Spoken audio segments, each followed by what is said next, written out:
આજે હું તમને સિંહપુર એટલે કે શિહોરના ડુંગર ઉપર આવેલું માં શિહોરી માતાજીનું મંદિર, ત્યાં એક ચમત્કારી શિલા છે, જેમ છે કે માત્ર એક પટલી સાંકળ દ્વારા બાંધવામાં આવેલી છે. જય માતાજી મહાદેવ મિત્રો, જય શિહોરીમાં ફરીથી એક નવા વ્લોગ વિડીયો અંદર સ્વાગત છે. ને અત્યારે એમ છે ને કે સિંહપુર, કેમ કે ભાઈ જૂનું જેમ કહ્યું ને શિહોરનું નામ કહેવાય ને તો સિંહપુર હતું.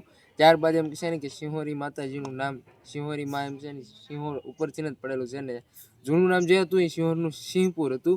અત્યારે નવું નામ છે ને એમ છે ને ધીમે ધીમે શિહોર થઈ ગયું છે પરિવર્તન આવીને.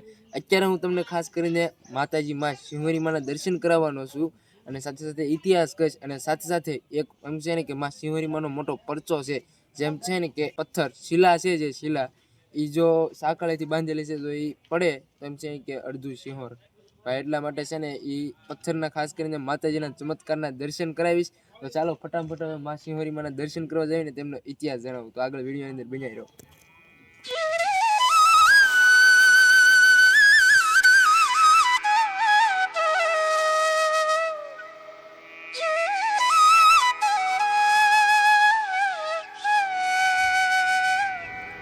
જય માતાજી. અમને માતાજીનો ઇતિહાસ બતાવશો? યા દેવી સર્વભૂતેષુ શક્તિ રૂપેણ સંસ્થિતા નમસ્તસ્યૈ નમસ્તસ્યૈ નમસ્તસ્યૈ નમો નમઃ. શિહોરી માતાનો ઇતિહાસ કેવો છે ભાઈ? ઈસવીસન 994 સમયમાં આજનો આજે તમે શિહોર જોવો છો એ પેલા સિંહપુર તરીકે ઓળખાતું. આ સિંહપુરની અંદર બ્રાહ્મણો રાજ કરતા, બ્રાહ્મણો બધા રહેતા. જાની અને રાણી અટકના બ્રાહ્મણ રહેતા, અને જાની કુળના માતા શિહોરી માતા દેવી સ્વરૂપે જાની કુળમાં માતાજી જન્મ લીધો. શિહોરની માલપા આપણે કેમ ગામડામાં જેમ ચોરા હોય એમ સિંહપુરની અંદર આપણે સાત શેરીનો ચોરો કહેવાય, જ્યાં છે ડુંગર પરથી બતાય સાત શેરી. આ સાત શેરીના ચોરા ઉપર હું તમને કોઈ સવારનો સમય હતો અને કોઈ ગડા ગુડા નતા, અને આપણે જો ધોળના છોકરા હતા, અને માતાજીના ઘરે સાસ બોલાવતા બોલાવતા માતાજી ફૂલ એની મસ્તીમાં ઓઢણું ઉડી ગયું ને ત્યાં બેઠેલા ધોળના છોકરાએ માતાજીને મેણું માર્યું કે બહાર એનો પછી બાયલો છે, મમાલો છે, આવું કહેતા. એને જોયું તમારે ઘરના છે એટલે એ રીતે આવે છે. માતાજી જે સાસ બોલાવતા હતા પાટું મારે છે, માતાજી નીચે પડી જાય. પછી માતાજીને એ કટાર લઈને નાકને ચોટલા કપવાની કોશિશ કરે, પણ એ એમથી થતું નથી. એટલે અહીંથી એના પપ્પા આવી જાય, એને બધી જોયું કે મારી દીકરી પર ખોટો અત્યાચાર થયો. એટલે અહીંથી આ જાની પરિવાર ભેગું થયું, અહીંથી આ રાણા પરિવાર ભેગું થયું. આ બેયની વચમાં ભીષણ યુદ્ધ છે. હવે ઇતિહાસની અંદર તો એવું કહેવાય છે કે હવા છે લોહીના પાણા નદીની અંદર તરતા હતા. હવા મન જોને ઉતરી ગયા એટલા બ્રાહ્મણોએ ધીંગાણમાં આહુતિ આપી. એટલે માતાજી ત્યાંથી જોયું ને સીધું ડુંગર દોટ કાઢે. એ સમયની અંદર આ પથ્થરની શિલા હશે. અને હું તમને કહું, સૂર્યનારાયણને પ્રાર્થના કરી, હે સૂર્યનારાયણ દેવતા, મેં મારા પતિ સિવાય કોઈ પર પુરુષનો વિચાર ન કર્યો હોય, ધરતી માતા મને મારા જ આપે. એટલું બોલતા હું તમને કોઈ પવનનો સુસવાટો આવ્યો, માતાજી અંદર સમાઈ ગયા. તો પથ્થરની શિલા રહી ગઈ માતાજી. સમય જતા જતા હું તમને કહું, ભાવનગરના રાજા આવ્યા અને પછી એને એનો ઉદ્ધાર કરાવી દીધો. પછી માતાજી સતી થઈ ગયા. સિંહપુર એની પરથી માતાજી સતી થઈ ગયા હતા. હું તમને એમનું નામ, ગામનું નામ શિહોર થયું. એટલે આજથી આ શિહોર તરીકે ઓળખાણ. આ રીતનો ઇતિહાસ છે ભાઈ. આ ઇતિહાસની અંદર જે કાંઈ આપ્યું છે એનો આખી ચોપડી છે મારી પાસે, એમાંથી મેં આપેલું છે. બરોબર? જય શિહોરી. જય શિહોરી. શિહોરી માતા અનેકના દુઃખ ભાંગે છે. હાજરા હાજર છે માં શિહોરીમાં. તમારા ડુંગર ઉપર આવવા માટે 380 પગથિયા છે. અને હાલની મોજૂદ એક માતાજી હાલમાં અત્યારે વર્ષો હાલમાં અમને આપે છે.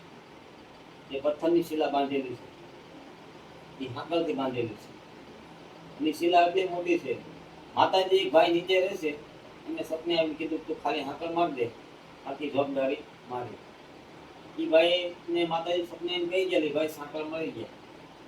અને હાલમાં એ સાંકળના હિસાબે માતાજી એનું રક્ષણ કરે છે. સાકળ સ્વરૂપ છે તે. અને હાલમાં હું તમને કહું આ પરસો મોજૂદ છે. અને અનેકના દુખ્યાના દુઃખ ભાંગે છે મારી માતા શિહોર. હાજરા હાજર છે. બાપુ આપણે આરતીનો સમય શું રહેશે? અમારે અહીં આરતીનો સમય છે સવારે 8 વાગે અને સાંજે પણ 8 વાગે છે. અમારે વર્ષોથી આ બાપ દાદાની પેઢી અમારી ચોથી પેઢી પૂજા કરે છે. માતાજીની કોઈને લાપસી લઈને આવવું હોય તો ગમે ત્યારે આવી શકે? ગમે ત્યારે આવી શકો. ગમે ત્યારે માને જમાડી શકો તમે. મારું નામ ગોસ્વામી જગદીશગીરી ભગતગીરી શિહોરી માતા મહાન. જય માતા. જય માતા. તમને માતાજીનો ઇતિહાસ આ રીતે કંઈક બાપુએ જણાવ્યો એ રીતનો હતો, અને મંદિરના પટાંગણના પણ તમને દર્શન કરાવી દઉં. સરસ મજાનો ભાઈ જોઈ શકો છો, સિંહ છે અહીંયા ભાઈ માતાજીનો. અને સાથે સાથે ઘણા બધા લોકોને જો માતાજી દીકરા આપેલા હોય ને તો તેમના પણ ફોટા છે ને ભાઈ. ભાવિ ભક્તો બહુ મોટી સંખ્યામાં આવતા હોય છે. અને અહીંયાથી હું તમને જરાક છે ને શિહોર શહેર છે ને જે ત્યાં તમને બતાવી દઉં. ત્યારબાદ જેમ છે ને કે જે પથ્થર સાંકળથી બાંધેલો છે ને તે પણ તમને બતાવવાનો છે. તો જો આ રીતનું ભાઈ અહીંથી કંઈક બતાવી છે. અને ભાઈ હવે હું તમને છે ને ભાઈ જે સાંકળેથી પથ્થર બાંધેલો છે ને તે બતાવું. અને બાપુએ તેનો ઇતિહાસ આગળ કીધો એમ ભાઈ. એ પથ્થર રહ્યો ને તો આમ બહુ મોટો વિશાળ છે. જો એ પથ્થર તૂટ્યો હોય તો કદાચ એ સાઈડમાં જે સિંહોય રહ્યું ને એ અડધું અડધું એમ થશે. પણ માતાજીની કૃપાથી ભાઈ એક સાંકળ બાંધવાથી છે ને એ પથ્થર એમને મટકેલો છે. તો ચાલો ફટાફટ તમને એ પથ્થરના પણ દર્શન કરાવું. મિત્રો મંદિરની ઉપર આવવા માટે છે ને એક સામેથી રસ્તો છે, એ અત્યારે નવો રસ્તો છે. અને એક આ સાઈડથી જૂનો રસ્તો છે. અને આ બસ ઉપર મંદિરે જવા માટેનો રસ્તો છે. તો ત્યાંની એક્ઝેક્ટ સામેની સાઈડ છે ને જે આ રહ્યો ને રસ્તો તેમ છે ને કે જે શિલા છે માતાજીએ જે સાંકળેથી બાંધેલી શિલા છે તો તે છે. તો ફટાફટ ત્યાં જઈને હું તમને માતાજીની જે શિલા છે ચમત્કાર છે તો તેના દર્શન કરાવું. તો હાલો વિડીયો અંદર બન્યા રહ્યો. તો મિત્રો અત્યારે જે એમ છે ને કે જો સામે રૂક નહીં બસ ત્યાંથી એટલું છે. આ શિલા રહીને જોવો ભાઈ. અને સાંકળ જ બાંધેલી. સાંકળ ખાલી એક આમથી કયો ને તો દેખાય એવી નથી. અહીંયા ઝાડવું આડું આવે છે એટલે તો જરી કંઈ નહીં દેખાય. પણ સામેથી વિપુલભાઈ કે વ્યવસ્થિત દેખાય સાંકળ. તો હું ત્યાં જઈને બતાવું તમને. અને માતાજી એક ભાઈના સપનામાં આવીને કીધું ભાઈ તું અહીંયા સાંકળ બાંધી આય. બાકી હું બેઠી છું ભાઈ. કેમ કે ભાઈ માતાજી રહ્યા એના પરચા તો ભાઈ અબરમ પાઠ છે ભાઈ. અને શિલા તમે જોઈ કેવડી મોટી છે ભાઈ. અને આ જે આ પાછળનું ભાઈ આ સિંહોર છે. જો આ શિલા જો અમે રહી એ શિલા જો પડી હોય તો તમે સમજી વિચારી શકો છો કે આ કેટલું સિંહોર રહ્યું. આ જે પાછળના ભાગનું એ બધું નષ્ટ થઈ શકે છે. પણ માતાજીની દયાથી એવું કાંઈ થાય નહીં ભાઈ. કેમ કે માતાજીમાં સિંહોરીમાં સાક્ષાત હાજરા હાજર છે ભાઈ. તો કાંઈ ના હાલો ફટાફટ તમને છે ને ભાઈ એ શિલાના દર્શન કરાવી દઉં. જો તમને સાંકળ દેખાતી છે અહીંયાથી જે આ રહી એ આ જો આ રહી ને એ સાંકળ છે. જોવો અહીંયા આ તમને સાંકળ દેખાતી છે. કેટલી ઝીણી સાંકળ છે. અને આ શિલા તમે જોઈ શકો છો કેવડી મોટી છે. અહીંયાથી પણ આ બધું છે ને ઝાડવા આડા આવે છે. નકર આ શિલા રહી ને એ ભાઈ બહુ જબરી મોટી છે.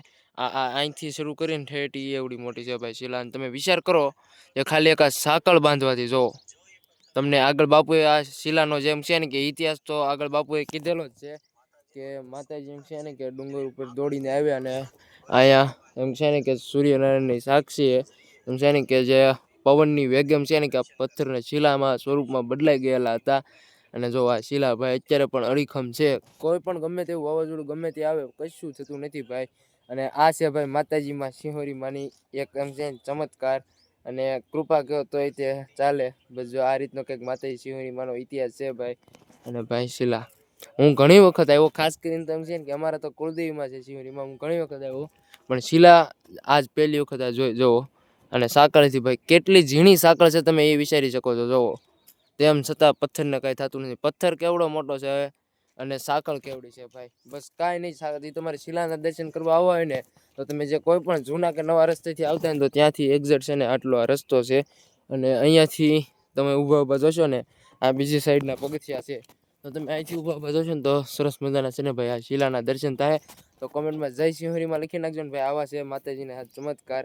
તો કાંઈ નહીં જો વિડીયો પસંદ આવ્યો હોય તો ભાઈ લાઈક શેર સબસ્ક્રાઈબ કરવાનું ભૂલતા નહીં. કોમેન્ટમાં જય માં સિંહોરી લખી નાખજો.